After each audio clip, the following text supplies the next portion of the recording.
बिस्मिल्लाहिर्रहमानिर्रहीम। अस्सलामुअलैकुम व्यूवर्स, मेरा नाम गुलशन है और आज मैं आपके सामने इंडस्ट्रियल केमिस्ट्री से रिलेटेड बहुत एक अहम टॉपिक पेट्रोलियम इंडस्ट्री पे बात करना चाहती हूँ। इस दुनिया में ज़िंदा रहने के लिए इंसानों को मुख्तलिफ़ चीज़ों की ज़रूरत होती है। इन ज़रूरियात को पूरा करने के लिए ना सिर्फ पाकिस्तान में बल्कि पूरी दुनिया में मुख्तलिफ़ किस्म की इंडस्ट्रीज़ लगाई जाती हैं। इन इंडस्ट्रीज़ में सबसे अहम इंडस्ट्री पेट्रोलियम इंडस्ट्री होती है।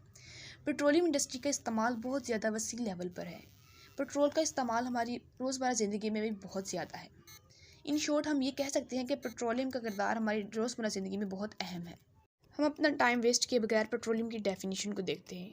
अ thick flammable yellow to black mixture of gases, liquid and solid hydrocarbons that occurs naturally beneath the earth's surface can be separated into the fractions including natural gas, gasoline, naphtha, kerosene, fuel and lubricant oils, paraffin waxes and asphalt. It is used as a raw material for the wide variety of derivative products. The word petroleum comes from the Latin words petra meaning rocks and endolium means oil. इसकी definition का मतलब है कि petroleum का colour yellow से black colour के दरमियान में वेरी करता है और हम पेट्रोल को जला सकते हैं क्योंकि ये सतह ज़मीन के नीचे मौजूद होती हैं और जो चट्टानें हैं वो सतह ज़मीन के नीचे मौजूद होती हैं, इसलिए हम इसे रॉक्स ऑयल या मिनरल्स ऑयल भी कह सकते हैं। ये लैटिन वर्ड से ड्राइव किया जाता है। इसकी ये प्योर फॉर्म में हमें हासिल नहीं होता। पेट्रोलियम में बहुत ज़्यादा इम्प्योरिटीज़ मौजूद होती हैं, इसलिए हम इसकी डिस्टिलेशन करते हैं। इसकी डिस्टिलेशन के लिए जो हम प्रोसेस इस्तेमाल करते हैं वो फ्रिक्शनल डिस्टिलेशन कहलाता है। इसकी फ्रिक्शनल डिस्टिलेशन के दौरान बहुत सी इम्प्योरिटीज़ हासिल होती हैं। For example natural gas, gasoline, naphtha, kerosene, lubricants.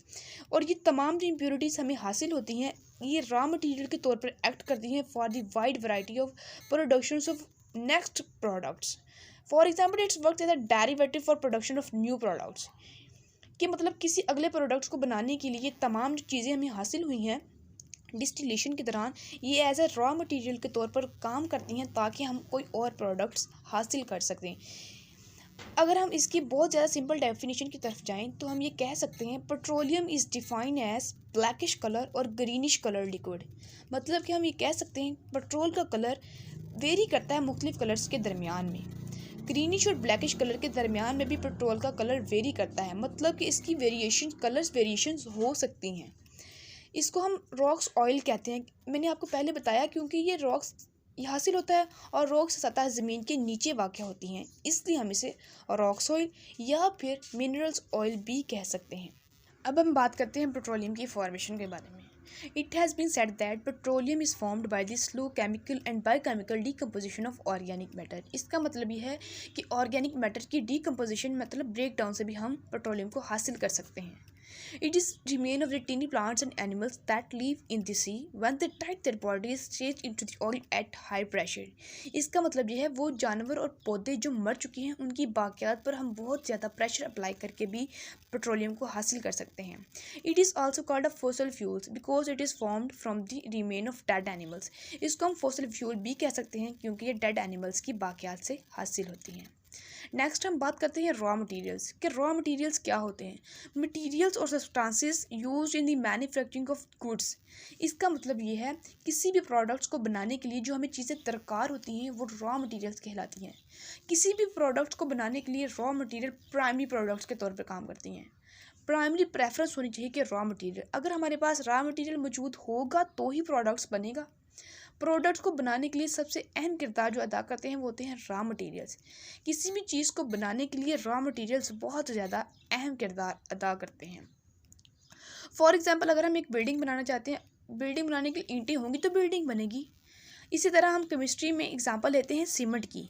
अगर हम सीमेंट को बनाना चाहती हैं तो इसकी प्रोडक्शंस के लिए हमें कुछ चीज़ों की ज़रूरत पड़ती है। सीमेंट को बनाने के लिए हम मुख्तलिफ़ किस्म के ऑक्साइड्स यूज़ करते हैं। For example iron oxide, aluminium oxide, limestone, magnesium oxide and silicon oxide. अगर ये ऑक्साइड्स हमारे पास होंगे तो सीमेंट बनेगा। ये तमाम के तमाम ऑक्साइड जो मैंने आपको बताए iron oxide, limestone, aluminium oxide, silicon oxide और मैग्नीशियम ऑक्साइड ये रॉ मटेरियल के तौर पर काम करते हैं for the production of cement. मतलब कि सीमेंट को बनाने के लिए इन रॉ मटेरियल्स का होना बहुत ज़रूरी है। ये होंगे तो ही सीमेंट की प्रोडक्शंस होती है। नेक्स्ट हम बात करते हैं uses of petroleum and oil. Petrol का इस्तेमाल डेली लाइफ में बहुत ज़्यादा होता है। सबसे पहले हम इसका इस्तेमाल करते हैं गैसोलीन में। It is the most commonly use product by the world for the transportation needs. इसका मतलब यह है कि ट्रांसपोर्टेशन के लिए हमें पेट्रोल का बहुत ज़्यादा इस्तेमाल करना पड़ता है। हमें एक जगह से दूसरी जगह जाने के लिए किसी न किसी चीज़ की ज़रूरत होती है। इस चीज़ के लिए हम गाड़ी को इस्तेमाल करते हैं। उस गाड़ी को चलाने के लिए भी हमें किसी न किसी चीज़ की तो ज़रूरत पेश आएगी ना, उसके लिए हम पेट्रोल का इस्तेमाल करते हैं। The entire system of the transport system of the world depends upon the petroleum. मतलब कि ट्रांसपोर्टेशन का सारा सिस्टम पेट्रोल पर डिपेंड करता है। पेट्रोल क्या करता है? पेट्रोल हमें एनर्जी प्रोवाइड करता है और जिससे हमें गाड़ी चलाने में मदद मिलती है। नेक्स्ट हम इसका इस्तेमाल देते हैं मेडिसन में। मेडिसिन में इसका इस्तेमाल किया ASA। ये एक मेडिसिन होती है, acetyl acetic acid. The active ingredients in many painful reliable medicine is manufacturing from the petrochemicals. ASA एक मेडिसिन होती है जो पेन में इंसान को सुकून मुहैया करती है। इसकी मैन्युफैक्चरिंग के लिए पेट्रोकेमिकल्स का किरदार बहुत ज़्यादा अहम होता है। नेक्स्ट हम इसका इस्तेमाल देखते हैं रोज़मर्रा ज़िंदगी में इस्तेमाल होने वाले डिटर्जेंट्स में। All superfluid detergents used to wash clothes and dishes are derived from petrochemical glycerines. इसका मतलब यह है कि रोज़मर्रा ज़िंदगी में जो हम डिटर्जेंट इस्तेमाल करते हैं वो भी पेट्रोकेमिकल्स की प्रेजेंस में ही बनाए जा सकते हैं। अगर पेट्रोकेमिकल मौजूद होंगे तो ही वो हम डिटर्जेंट्स बना सकते हैं। नेक्स्ट हम इसका यूज़ करते हैं प्लास्टिक में।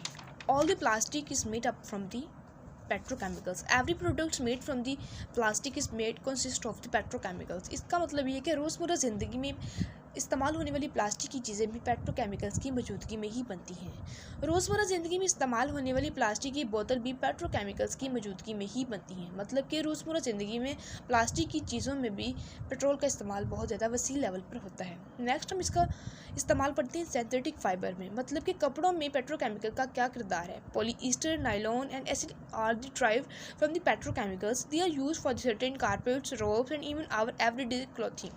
इसका मतलब ये कि रोज़मर्रा ज़िंदगी में इस्तेमाल होने वाले कपड़े भी पेट्रोकेमिकल की मौजूदगी में ही बनते हैं।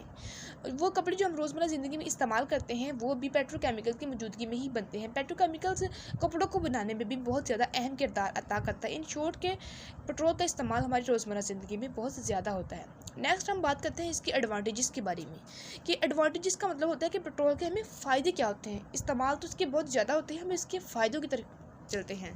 सबसे पहला फ़ायदा इसका होता है high energy density. Oil has one of the highest energy density which means that a small amount of oil can produce a large amount of energy. This makes it very useful as it high energy density has made it the preferred choice for use as a fuel in the automobiles. इसका मतलब ये है कि सबसे बड़ा फ़ायदा oil का ये होता है कि हम ऑयल की थोड़ी सी क्वांटिटी अगर इस्तेमाल करते हैं तो हमें सी लेवल पर बहुत ज़्यादा मतलब कि एनर्जी प्रोवाइड करती है। पेट्रोल का सबसे बड़ा फ़ायदा यही होता है कि हम पेट्रोल की थोड़ी सी मिकदार का इस्तेमाल करें तो हमें बहुत ज़्यादा मिकदार में एनर्जी मुहैया करती है।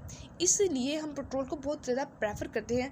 पेट्रोल की यही खासियत उसको प्रायोरिटी देती है दूसरी एनर्जी प्रोडक्ट्स पर। अब हम बात करते हैं पेट्रोल के दूसरे एडवांटेजेस की तरफ। दूसरा एडवांटेज इसका क्या होता है? Easily availability, infrastructure for transport and use. Oil is widely distributed in almost all parts of the world. Also, there exists a massive infrastructure to transport oil to other places through ships, pipelines, tankers. This means that oil is available throughout the world. इसका मतलब ये है कि oil की सबसे बड़ा फ़ायदा ये होता है कि ऑयल को ईज़िली एक जगह से दूसरी जगह ले जाया जा सकता है। मतलब कि इसको एक जगह से दूसरी जगह ले जाना बहुत ज़्यादा मुश्किल नहीं होता। ऑयल को हम एक जगह से दूसरी जगह शिप्स के ज़रिए भी, पाइपलाइन के ज़रिए भी और टैंकर के ज़रिए भी ले जा सकते हैं। और इसका अगला फ़ायदा ये होता है crucial for wide variety of industries. मतलब इन शॉर्ट हम ये कह सकते हैं कि पेट्रोल का इंडस्ट्रीज़ का भी बहुत ज़्यादा फ़ायदा होता है। अगर हम पेट्रोल की एडवांटेजेस को वाइंड अप करें तो हम ये कह सकते हैं कि ऑयल का बहुत ज़्यादा वसी लेवल पर इस्तेमाल होता है और हमें बहुत ज़्यादा फ़ायदे देता है। नेक्स्ट हम बात करते हैं डिसएडवांटेजेस ऑफ पेट्रोलियम। डिसएडवांटेजेस में सबसे पहले होता है ग्रीन हाउस गैस एमिशन। इसका मतलब ये है कि हर चीज़ का कोई ना कोई फ़ायदा होता है तो उसके साथ उसका कोई नुकसान भी होता है। One of the biggest disadvantage of oil is that it is release carbon dioxide gas which has been suggested for millions of the year in the dead bodies of the plants and animals to the global warming effect. इसका मतलब ये है कि जो petroleum में से carbon dioxide gas release होती है, ये गैस ग्रीन हाउस इफेक्ट का बायस बनती है और जब ये ग्रीन हाउस इफेक्ट का बायस बनती है तो ग्लोबल वार्मिंग पैदा होती है। और आपको पता है कि ग्लोबल वार्मिंग से सतह ज़मीन का दर्जा हरारत बढ़ जाता है जो कि ज़मीन पर रहने वाली ज़िंदगी के लिए बहुत ज़्यादा मुश्किलात का बायस बनता है। इसलिए पेट्रोल का ये सबसे बड़ा नुकसान होता है, ये कार्बन डाइऑक्साइड गैस रिलीज़ करती है। आज अगर हम पेट्रोल के दूसरे नुकसान की बात करते हैं तो वह है pollution of water and earth. Oil spills have caused massive pollution of water bodies as massive oil super tankers lead oil. This lead to the death of the thousands of the animals and fishes every year beside devastating the local ecological. The PB oil spills cost billions of the dollars in losses and even to this day small oil spills keep happening। इसका मतलब ये है कि अगर petrol पानी की सतह के ऊपर गिर जाता है तो क्योंकि पेट्रोल पानी में जज़ब नहीं होता इसलिए पानी की सतह के ऊपर एक लेयर बना लेता है, जिसकी वजह से पानी के अंदर रहने वाली मखलूक सूरज से आने वाली रोशनी की कमी की वजह से और माहौल से हासिल होने वाली ऑक्सीजन की कमी की वजह से मर जाती है। हर साल इसका बहुत ज़्यादा नुकसान होता है। इसका अगला नुकसान ये होता है कि एमिशन ऑफ हार्मफुल सब्सटेंसेस। मैंने आपको पहले भी बताया कि पेट्रोलियम से बहुत ज़्यादा नुकसानदेह गैसेस रिलीज़ होती हैं। फॉर एग्जांपल मैंने आपको बताया कार्बन डाइऑक्साइड गैस जो कि ग्रीन हाउस इफेक्ट का बायस बनती है। ग्रीन हाउस इफेक्ट की वजह से ग्लोबल वार्मिंग होती है। इसी तरह सल्फर डाइऑक्साइड कार्बन मोनोऑक्साइड भी रिलीज़ होती है जो कि बहुत ज़्यादा नुकसानदेह होती है। इस तरह पेट्रोल के फ़ायदे के साथ साथ इसके बहुत ज़्यादा नुकसानात भी होते हैं। अगर हम नेक्स्ट बात करते हैं top 10 countries of producing oil, मतलब कि वो ममालिक जो बहुत ज़्यादा मकदार में पेट्रोल पैदा करने में अहम किरदार अदा करते हैं। उनमें United state, Saudi Arabia, Russia, Africa, China, Canada and Iran. इनका मतलब ये है कि ये कंट्रीज़ ऐसे मशहूर कंट्रीज़ होते हैं जो कि बहुत ज़्यादा मकदार में पेट्रोल की क्वांटिटीज़ को पैदा करते हैं। पाकिस्तान भी बहुत ज़्यादा मकदार में इन कंट्रीज़ से पेट्रोल की ज़रूरियात को पूरा करता है। पाकिस्तान में भी बहुत ज़्यादा ऐसी कंपनीज़ हैं जो कि पेट्रोल की प्रोडक्शन में अहम किरदार अदा करती हैं। सबसे पहले पेट्रोल की प्रोडक्शन सुई के मुकाम पर हुई।